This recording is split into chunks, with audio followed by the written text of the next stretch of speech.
Mesdames et Messieurs les chefs d'État et de gouvernement, Monsieur Salaheddine Mezwa, président de la COP 22, Excellences, Mesdames et Messieurs les chefs de délégation, chers délégués invités, un an après Paris et l'accord historique du 12 décembre 2015, c'est avec un vent d'optimisme que nous nous retrouvons ici, dans cette agréable ville de Marrakech. Si l'on considère le nombre de pays ayant ratifié l'accord à ce jour, auquel Sao Tomé et Principe, mon pays, s'est joint le 2 novembre dernier, cet accord peut être considéré aujourd'hui de portée universelle.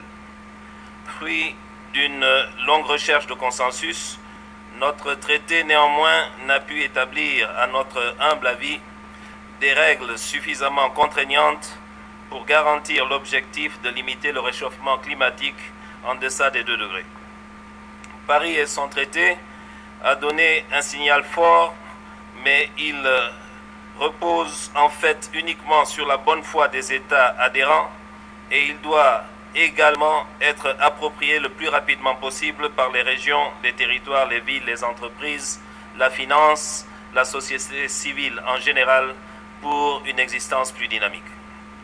Marrakech devrait nous permettre d'entrer dans un cadre concret d'action pour l'adaptation climatique et la transition énergétique dans le cadre d'une nouvelle politique de financement du développement durable. Une femme disait il y a quelques jours que si la planète était une banque, elle serait déjà sauvée. Le choc systémique, fruit du laisser-aller en matière environnementale, nous sera fatal à tous. Il est impératif de définir rapidement des agendas internes à chaque pays, des agendas bilatéraux et régionaux. Une politique de petits pas, mais réaliste et urgente, qui nous fasse avancer de façon quantifiable est préférable aux effets d'annonce. Mon pays, deuxième petit État d'Afrique et qui figure parmi les petits États insulaires en développement, paye un lourd tribut au réchauffement climatique. Le niveau de la mer, l'érosion côtière, le dérèglement pluviométrique, les inondations influent sur la sécurité alimentaire, la santé publique, compromet l'agriculture, la pêche et notre politique touristique. En somme, les changements climatiques réduisent à néant nos efforts en termes de lutte contre la pauvreté. Excellences, Mesdames et Messieurs, nous avons fait des progrès considérables en matière de développement humain, de gouvernance et de climat des affaires.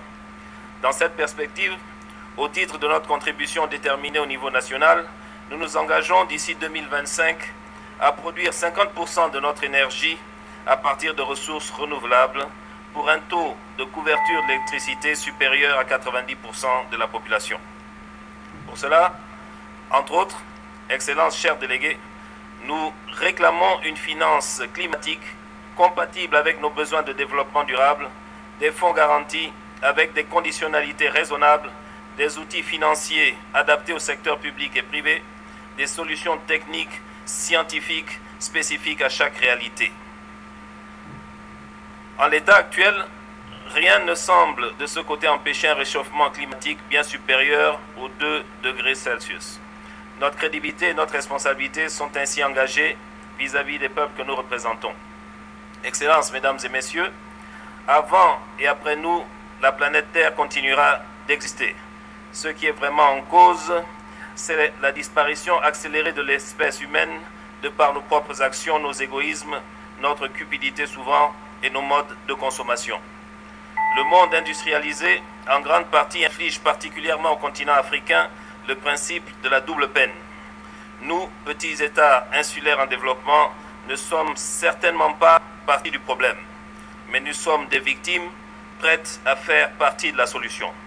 Nous sommes prêts à nous endetter, à produire, à acheter des solutions à base de process plus propres et plus responsables, si et seulement si elles sont couplées à du financement réel, long et bon marché.